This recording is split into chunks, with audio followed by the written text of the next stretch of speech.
ఒకసారి హెబ్రీ పత్రిక 5వ అధ్యాయంలోకి మనం వెళ్దాం. 7-8 వచనాలు చదువుతారమ్మా ఎవరైనా?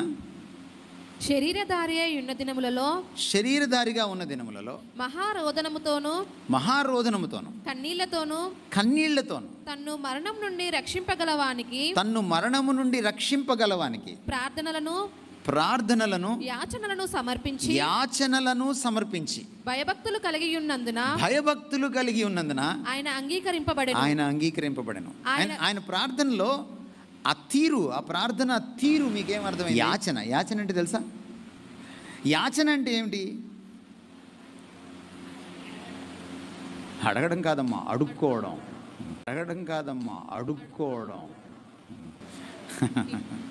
అడగడం వేరు, అడుక్కోవడం వేరు. భిక్షాటన,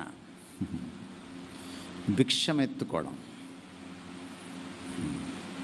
ఎవరైనా సాక్షాత్తు దేవుని కుమారుడు